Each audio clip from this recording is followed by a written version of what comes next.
ഏതാശുപത്രിയിലാണ് കൊണ്ടുപോയത്? കേരള ഹോസ്പിറ്റലാണെന്ന് തോന്നുന്നു. അങ്ങനെയാ പറഞ്ഞ്.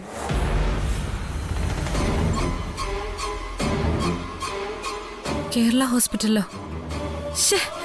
നീയൊക്കെ എന്തിനാനൊക്കെ എവിടെ ഇരിക്കുന്നേ? എന്നെ വിളിച്ചിട്ട് കിട്ടിയില്ലെങ്കിൽ വേറെ ആരെങ്കിലും വിളിക്കായിരുന്നു. അതല്ലെങ്കിൽ നിനക്ക് ഓഫീസിലെ ലാൻഡ് ഫോണിലേക്കോ മറ്റോ വിളിക്കായിരുന്നില്ലേ? ഞാൻ മാത്രമല്ല, അർച്ചന അങ്കിളും ഒക്കെ മാറി മാറി വിളിച്ചു, കിട്ടിയില്ലെന്നേ. ഞാൻ പിന്നെ ആരെ വിളിക്കാനാ? ഓഫീസിലെ നമ്പർ എനിക്ക് അറിയില്ല. അത് ഞാൻ ഇതുവരെ സേവ് ചെയ്തിട്ടുമില്ല. അതിന്റെ ആവശ്യമില്ലല്ലോ. നിങ്ങളെല്ലാരും വിളിച്ചാ കിട്ടാത്ത രീതിയിൽ എന്ത് മീറ്റിംഗ് ആയിരുന്നു. അതുകൊണ്ടാ വേഗം അങ്കിളിനെ കൊണ്ട് അവള് പോയത്. എങ്കിൽ നിനക്കൂടെ പൊയ്ക്കൂടായിരുന്നോ? എന്തിന്? അവൾക്ക് സഹായിയായിട്ടോ? എനിക്ക് തോന്നിയില്ല. അതിന് അങ്ങനെ ഒരു സഹായം വേണമെന്ന് അവള് പറഞ്ഞതുമില്ല. കേട്ട പാതി കേൾക്കാത്ത പാതി അവൾ അങ്കിളിനെ കൊണ്ടുപോയി. അതാണ് സ്നേഹമുള്ളവര്. നിനക്കൊന്നും പിന്നെ അതില്ലല്ലോ. അല്ലെങ്കിലും ചേച്ചിക്ക് എന്നെ കുറ്റം പറയുമ്പോ സമാധാനം ആവുമല്ലോ. നിങ്ങളൊക്കെ മദർ തെരേസമാരാണല്ലോ. എപ്പോഴാ അവര് പോയെന്നെങ്കിലും അറിയാവോ? ഏകദേശം 11 മണിയായി കാണും. അച്ഛന്റെ മെഡിക്കൽ ഫയലൊക്കെ കൊണ്ടുപോയോ? എന്തൊക്കെയോ കൊണ്ടുപോകുന്ന കണ്ടു. കേരള ഹോസ്പിറ്റലാന്ന് ഉറപ്പാണോ? അതെന്താ, അങ്കിളിനെ അവിടെ അല്ലേ സ്ഥിരമായി കാണിക്കുന്നേ? അത് അവക്കറിയോ? പിന്നെ അറിയാതെ അവളും ആ ഹോസ്പിറ്റലിൽ സച്ചിയേട്ടനൊപ്പം പോയിട്ടുള്ളല്ലേ. ചേച്ചിക്കിപ്പോ അങ്കിളിനെ ഹോസ്പിറ്റലിൽ കൊണ്ടുപോയതാണോ പ്രശ്നം, അതോ കേരള ഹോസ്പിറ്റലിൽ കൊണ്ടുപോയതാണോ പ്രശ്നം? എവിടെ കൊണ്ടുപോയാലും എനിക്ക് പ്രശ്നമൊന്നുമില്ല. പക്ഷേ അവള് കേരള ഹോസ്പിറ്റലിൽ പോയതാണ് പ്രശ്നം. അതിനിപ്പോ അവൾ അവിടെ പോയാൽ എന്താ കുഴപ്പം? അല്ല, അവക്കേതാ ഡോക്ടറെന്നോ ഹോസ്പിറ്റലിലെ മറ്റു കാര്യങ്ങളൊന്നും അറിയില്ലല്ലോ. അതാ കുഴപ്പം. അച്ഛന്റെ മെഡിക്കൽ ഹിസ്റ്ററി ഒന്നും അറിയില്ലല്ലോ. എന്നെ വിഡ്ഢിയാക്കാനുള്ള മറുപടിയാണെങ്കിൽ അത് വേണ്ട. മറുപടി പറയുമ്പോ സാമാന്യ ബോധമുള്ള ഒരാളോടാണെന്നെങ്കിലും ഓർക്കണ്ടേ ചേച്ചി? ഇന്നത്തെ കാലത്ത് ഒരാശുപത്രിയിലും ഒരു ബുദ്ധിമുട്ടും ഇല്ല. വെറുതെ ചെന്ന് കയറി കൊടുത്താ മതി. അവര് ഓപ്പറേഷനും കഴിഞ്ഞ് പുറത്തേക്ക് വിടും. പിന്നെ ഡോക്ടറെ അറിയാത്തത്, മാസങ്ങളോളം ചികിത്സിച്ച ഡോക്ടറെ അവൾക്കറിയില്ലെങ്കിലും അങ്കിളിനറിയാലോ. അതും പ്രശ്നമില്ല. പക്ഷേ കേരള ഹോസ്പിറ്റൽ എന്ന് കേട്ടപ്പോ ചേച്ചി ഒന്ന് നടുങ്ങി. അതിനെന്തോ കാരണമുണ്ട്. അത് മറയ്ക്കാൻ വേണ്ടി ചേച്ചി എന്തൊക്കെയോ പറയുന്നു. അതിനി നമ്മൾ തമ്മിൽ തർക്കിച്ചിട്ട് കാര്യമില്ല. നടക്കാനുള്ളത് നടന്നു. ചേച്ചി ഇത്രമാത്രം അപ്സെറ്റ് ആവാൻ എന്താ ഇവിടെ നടന്നത്? അതാ എനിക്ക് മനസ്സിലാവാത്തെ. നീ ഒന്നും മിണ്ടാതിരിക്കാനൊക്കെ ഒന്നും നടന്നിട്ടില്ല. ഞാൻ നിന്നോടൊന്നും ചോദിച്ചിട്ടുമില്ല. I can't understand you. ഇല്ല സഹിക്കാൻ ചേച്ചി. പക്ഷെ ചേച്ചിയുടെ സസ്പെൻസും ചില നേരത്തെ സൈലൻസും അൺബെയറബിളാ. നീ ഒന്ന് വായടയ്ക്ക്. ആരോ വന്നു.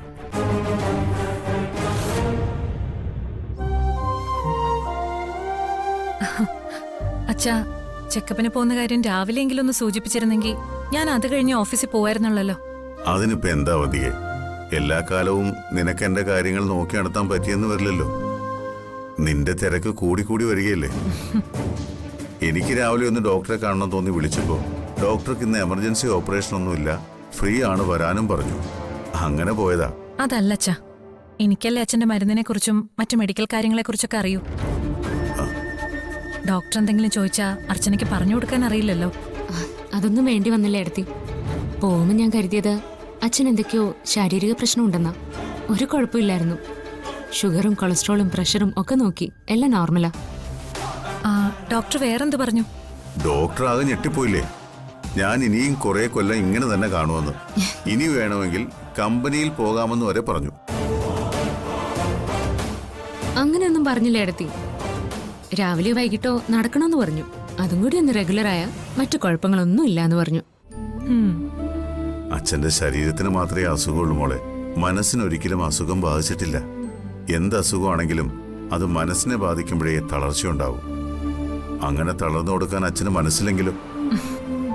അങ്ങനെ തളരാൻ ഞങ്ങൾ സമ്മതിക്കില്ലല്ലോ അച്ഛാ. അർച്ചന, ഡോക്ടർ വേറെന്താ പറഞ്ഞ? മരുന്നൊക്കെ അത് തന്നെ തുടരണോ അതോ? മരുന്നിന്റെ ഡോസ് കുറച്ചു എടുത്തി. എന്തെങ്കിലും ബുദ്ധിമുട്ടുണ്ടെങ്കിൽ വിളിക്കാൻ പറഞ്ഞു. അച്ഛാ, അച്ഛന് പ്രശ്നമൊന്നുമില്ലല്ലോ? അച്ഛനെ കൊണ്ട് ഇടത്തി പോയെന്ന് പറഞ്ഞപ്പോ ഞാൻ പേടിച്ചു പോയി. അച്ഛൻ ഒരു കുഴപ്പമില്ല മോളെ. കുടിക്കാൻ എന്തെങ്കിലും കിട്ടിയാൽ കൊള്ളായിരുന്നു. അർച്ചന നിന്നെ. ഡോക്ടർ മറ്റെന്തെങ്കിലും പറഞ്ഞോ? വേറെന്താ എടുത്തി പറയാനുള്ളത്? ഡോക്ടറെ കണ്ടു, അച്ഛനെ പരിശോധിച്ചു, മരുന്നുകൾ തന്നു. അല്ലാതെ വേറൊന്നും പറഞ്ഞില്ല. ആ അതല്ല, നിന്നെ ഡോക്ടർക്ക് അറിയാലോ.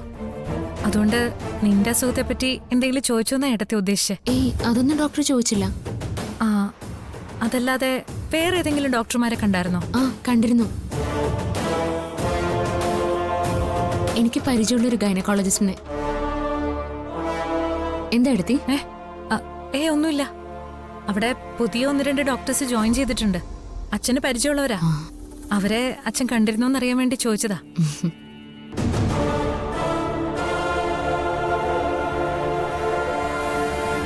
അർച്ചന അങ്കിളിനെ കേരള ഹോസ്പിറ്റലിൽ കൊണ്ടുപോയിന്ന് കേട്ടപ്പോ മുതല് ചേച്ചി പരിഭ്രാന്തയാണല്ലോ. മുൻപ് സച്ചിയേട്ടൻ അർച്ചനയെ കേരള ഹോസ്പിറ്റലിൽ കൊണ്ടുപോയപ്പോഴും ചേച്ചിയുടെ മുഖത്ത് ടെൻഷൻ ഉണ്ടായിരുന്നു.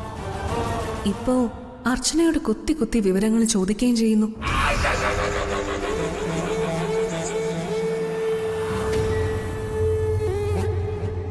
അവള് പരിചയമുള്ളൊരു ഡോക്ടറെ കണ്ടെന്ന് പറഞ്ഞപ്പോ ചേച്ചി ഇത്രമാത്രം ടെൻഷൻ ആവണമെങ്കിൽ അർച്ചനയുമായി ബന്ധപ്പെട്ട എന്തോ രഹസ്യം അവിടെയുണ്ട്.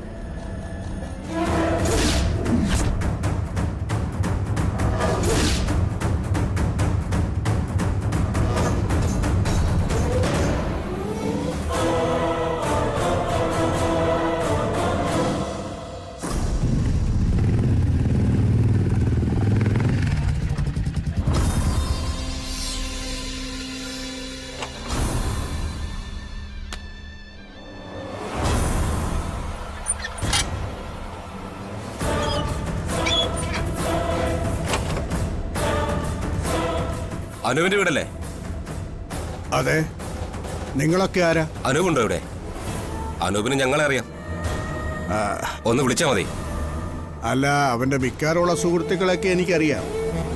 നിങ്ങളെ അങ്ങനെ ഇവിടെ കണ്ടിട്ടില്ല, അതാ ചോദിച്ചത്. ഞങ്ങളുടെ സുഹൃത്തുക്കൾ തന്നെ, ഒന്ന് വിളിക്കാവോ?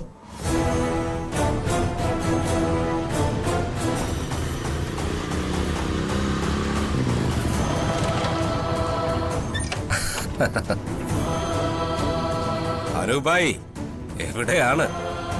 കാണാനേ ഇല്ലല്ലോ. ആ, ഇടയ്ക്ക് ഞങ്ങളെയൊക്കെ വന്ന് കാണണ്ടേ അനൂപായി? അയ്യോ, ഞാനതങ്ങ് മറന്നു. ഇടയ്ക്ക് നിങ്ങളെ വിളിക്കണമെന്നുണ്ടായിരുന്നു, നടന്നില്ല. നിങ്ങൾ വന്നേ, പറയട്ടെ, വാ.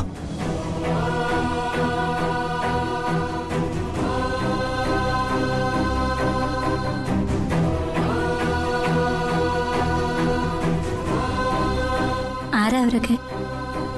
ഇവിടെ ഞാൻ കണ്ടു പരിചയമില്ലല്ലോ. അറിയില്ല, അവന്റെ സുഹൃത്തുക്കളാണെന്നാ പറഞ്ഞത്. കാശും കയ്യിൽ വാങ്ങിച്ചിട്ട് ഒരുമാതിരി വൃത്തികെട്ട പരിപാടി കാണിച്ചാ ഞങ്ങളിന്ന് കുടുംബത്തിൽ കയറി വരും.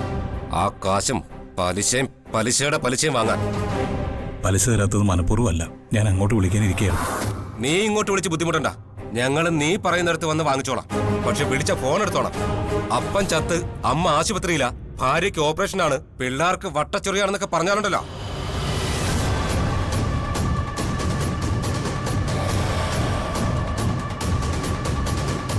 പ്ലീസ്, ഇവിടെ ഒന്നും പ്രശ്നം ഉണ്ടാക്കരുത്. ഞാൻ എങ്ങനെയെങ്കിലും പണം തന്ന് തീർത്തോളാം. കുറച്ച് സാമ്പത്തിക പ്രശ്നം വന്നുപോയി, അതാ തവണ മുടങ്ങിയത്. ആ നിൽക്കുന്നത് നിന്റെ അമ്മയും അച്ഛനും അല്ലേ? അവരോട് ഞങ്ങൾ സംസാരിക്കണം. പണം വാങ്ങിയിട്ട് മാസം 4 ആകെ ഇതുവരെ തന്നത് 1 മാസത്തെ പലിശ. നിന്റെ കയ്യിൽ നിന്ന് പണം വാങ്ങാനുള്ള മാർഗം ഞങ്ങൾക്കറിയാം. ഞാനിപ്പോൾ കുറച്ച് പണം തരാം, ബാക്കി പിന്നീട് തരാം.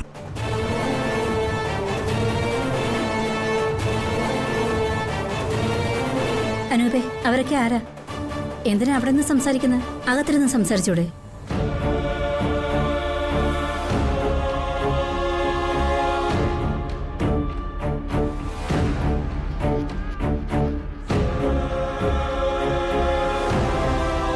ആരും അറിയാതെ അവന്മാരെ എങ്ങനെയെങ്കിലും ഒന്ന് പറഞ്ഞുവിടാൻ എന്താ ഒരു വഴി? ഇല്ലെങ്കിൽ അച്ഛനും അമ്മയും അറിയും. അതെ, ഒരു പുതിയ മാള് തുടങ്ങിയില്ലേ? അവിടെ നല്ല ഓഫറാണ് പോലും. ഇന്നും കൂടെ ഉള്ളൂ. മോക്കാണെങ്കിൽ ഇട്ട് നരച്ച ഉടുപ്പുകളേ ഉള്ളൂ. വില കുറഞ്ഞതാണെങ്കിലും 1-2 ഉടുപ്പുകൾ വാങ്ങാലോ.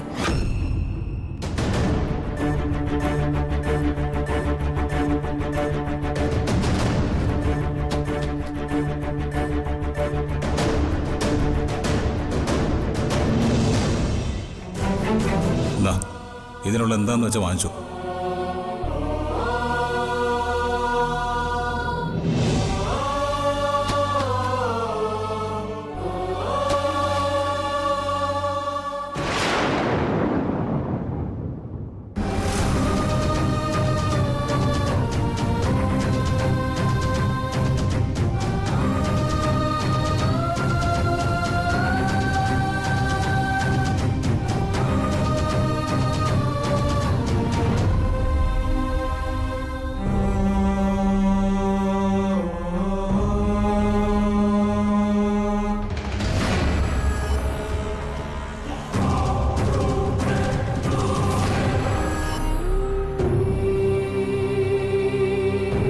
ഇത് ഞങ്ങൾ മുതലിലും പലിശയിലും പെടുത്തുന്നില്ല.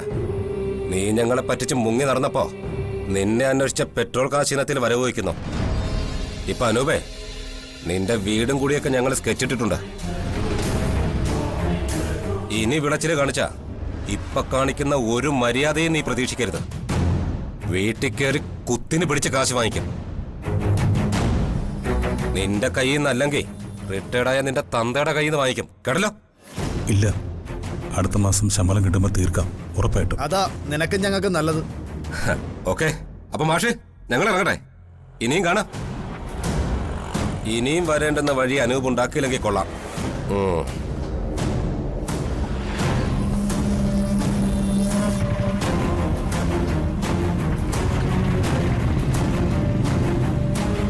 നീ എവിടെ നിന്നേ? അതാരാന്നാ പറഞ്ഞത്? നിന്റെ സുഹൃത്തുക്കളോ? നിന്റെ ഒട്ടുമുക്കാൽ സുഹൃത്തുക്കളെ ഞങ്ങൾക്കറിയാവുന്നതാ. വന്നവർ സുഹൃത്തുക്കളൊന്നുമല്ല. അവരെന്താ പറഞ്ഞിട്ട് പോയത്? ഇനി വരുമെന്നോ? ഇനിയും വരാനുള്ള വഴി ഉണ്ടാക്കരുതെന്നോ? പലിശക്കാരാണോ അവര്? എടാ, നിന്നോടാ ചോദിച്ചത്, അവര് പലിശക്കാരാണോ എന്ന്. അല്ലാതെ പിന്നെ എന്റെ സുഖാന്വേഷണം തേടി വന്നവരാണെന്ന് കരുതിയോ? പലിശക്കാർ തന്നെ അമ്മേ. അത്യാവശ്യം വാങ്ങിയപ്പോൾ കൃത്യമായിട്ട് തിരിച്ചു കൊടുക്കാന്ന് കരുതി. പക്ഷെ നടക്കുന്നില്ല. 2-3 തവണകൾ മുടങ്ങി.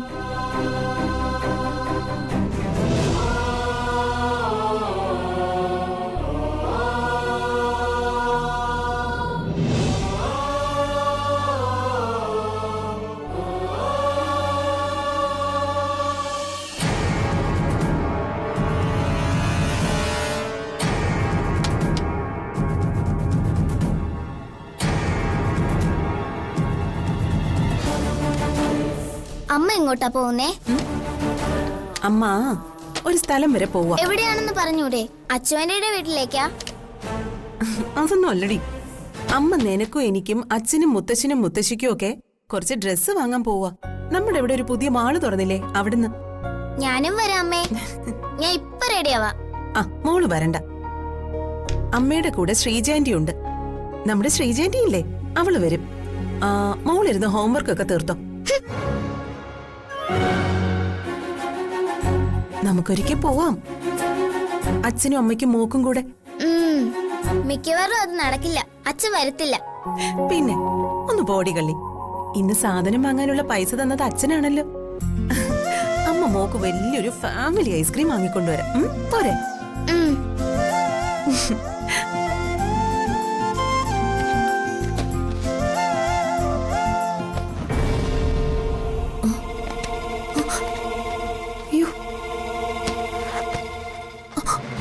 അയ്യോ, ഇതിനകത്ത് ഞാൻ വെച്ചിരുന്ന പൈസ കാണുന്നില്ലല്ലോ. അതെവിടെ പോയി? അമ്മ വേറെ എവിടെയെങ്കിലും വെച്ച് കാണും, എന്നിട്ട് മറന്നുപോയിരിക്കും. ഇല്ല മോളെ, നിന്നാണ് സത്യം. അമ്മ ഈ ബാഗിലാ വെച്ചത്. അവൾ അച്ഛനെ ഒന്ന് വിളിച്ചേ. അയ്യോ, കാണുന്നില്ലല്ലോ. ദേ അമ്മേ. അനുപേട്ട, അനുപേട്ടൻ തന്ന പൈസ ഞാൻ ബാഗിലാ വെച്ചത്. അതിപ്പോ കാണുന്നില്ല. നിനക്ക് ഷോപ്പിങ്ങിന് പോകാനല്ലേ? അത് ഞാൻ നാളെ മറ്റന്നാൾ ശരിയാക്കി തരാം. അപ്പൊ പൈസ നിങ്ങളാണോ എടുത്തത്? നിങ്ങളാണോന്ന്? അത് പിന്നെ മീര, പെട്ടെന്നൊരു എമർജൻസി. ഇനി ഒരു അക്ഷരം മിണ്ടരുത്. ചതിയനാ നിങ്ങള്. കള്ളൻ, മഹാകള്ളൻ. അതെടുക്കുന്നതിന് മുൻപ് എന്നോടൊരു വാക്ക് ചോദിക്കായിരുന്നില്ലേ? മടുത്തു എനിക്ക്. എനിക്ക് മാത്രം ഇങ്ങനെ ഒരു ഗതികേട്. ഞാനിനി അവളോട് എന്ത് പറയും? അയ്യോ, എന്റെ ഒരു ഗതികേട് ലോകത്തിൽ ഒരു പെണ്ണിനും കാണില്ല. ചാവുന്നതാ.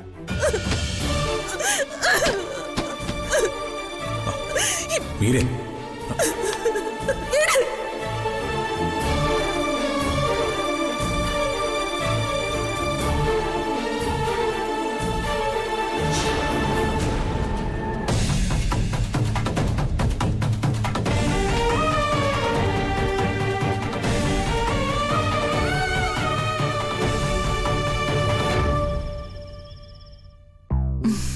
എങ്ങനെയുണ്ട്?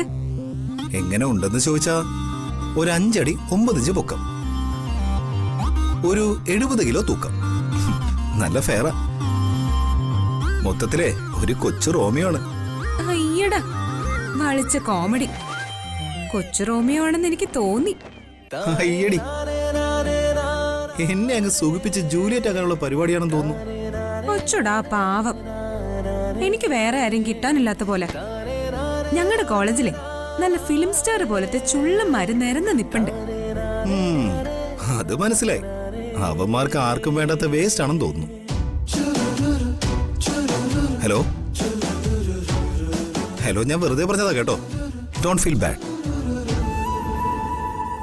തന്റെ സൗണ്ട് നല്ലതാ, അപ്പോ ആളും സുന്ദരിയാവും.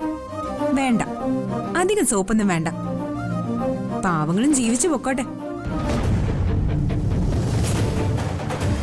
താനേ കോളേജിൽ ഫുഡ് കൊണ്ടുപോവോ അതോ ക്യാൻറ്റീനിൽ നിന്ന് കഴിക്കോ? ഞാൻ കൊണ്ടുപോകും. ഞങ്ങളൊക്കെ പാവങ്ങളല്ലേ, പിന്നെ എങ്ങനെയാ ദിവസവും ക്യാൻറ്റീനിൽ നിന്ന് കഴിക്കുന്നേ? പക്ഷെ ക്യാൻറ്റീനിൽ ഇരുന്നാ കഴിക്കുന്നേ. ഓ, അപ്പൊ ഞാൻ വന്നാ എനിക്കൊരു ഷെയർ തരുമോ?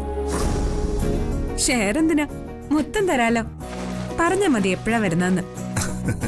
ആ പൂതി അങ്ങ് മനസ്സിരിക്കട്ടെ, അന്ന് മുങ്ങാനല്ലേ.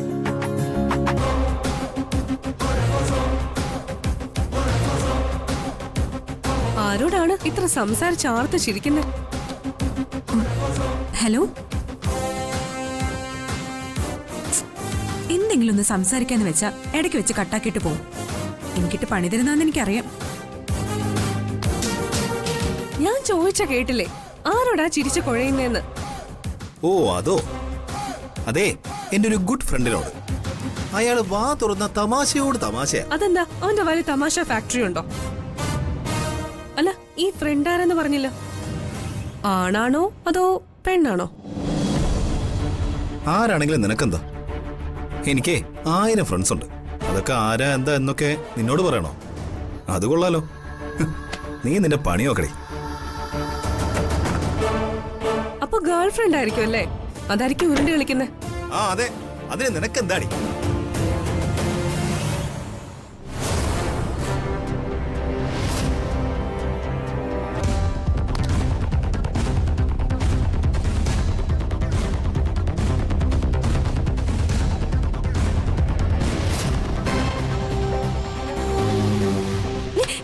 ഇത് ചീപ്പാ, അന്യയുടെ സ്വകാര്യത കയറി ചകയുന്നത്. ഒന്നാമത് നീ എന്റെ മുറി കയറി വരുന്നത് എനിക്കിഷ്ടമല്ല. അതും പോരാഞ്ഞ് എന്റെ മൊബൈൽ കൂടി പരിശോധിക്കാന്ന് വെച്ചാ you are crossing the limit. എങ്കിൽ പിന്നെ പറഞ്ഞൂടെ അതാരാന്ന്? ഞാൻ എന്തിനാ നിന്നോട് പറയുന്നത്? ആരാ ഈ മിസ് ലവ്? പറ. ഇല്ലെങ്കിൽ ഈ മിസ് ലവിനെ പറ്റി ഞാൻ എല്ലാരടുത്തും പറയും. ഇതാരാണെന്ന് എനിക്കും അറിയണ്ടേ? നിനക്കിപ്പോ എന്താ അറിയേണ്ടത്? അതാരാണെന്നല്ലേ? അതെന്റെ ഗേൾഫ്രണ്ടാ. എന്ന് വെച്ചാൽ അവള് ഗേളും ആണ് ഫ്രണ്ടും ആണ്. അത് എനിക്കും അറിയാം ഗേൾ ഫ്രണ്ട് എന്താണെന്ന്. അവിടെയാണ് നീയും ഞാനും തമ്മിലുള്ള വ്യത്യാസം. അവളെ എന്റെ നല്ല സുഹൃത്താ, പക്ഷെ നീ ഉദ്ദേശിക്കുന്ന പോലുള്ള ഗേൾഫ്രണ്ട് അല്ല. ഇടയ്ക്കൊന്ന് സംസാരിക്കാനും കാര്യങ്ങൾ ഷെയർ ചെയ്യാനുള്ള ഒരു നല്ല സുഹൃത്ത്. അതൊക്കെ എന്നെ പറ്റിക്കാൻ പറയുന്നല്ലേ? എന്നാ അവളുടെ നമ്പർ എന്നതാ, എനിക്കൊരു കമ്പനിയാക്കാലോ. അത് വേണ്ട. നിന്റെ സ്വഭാവം നല്ല പോലെ അറിയാവുന്ന ഞാൻ നിനക്ക് അവളുടെ നമ്പർ തന്നാ ആ പാവത്തിനെ കൊല്ലുന്നതിന് തുല്യ. ഇത് ഞാൻ കണ്ടുപിടിക്കും സന്ദീപേ. അവൾ ആരാണെന്നും നിങ്ങൾ തമ്മിൽ എന്താണെന്നും നോക്കിക്കോ.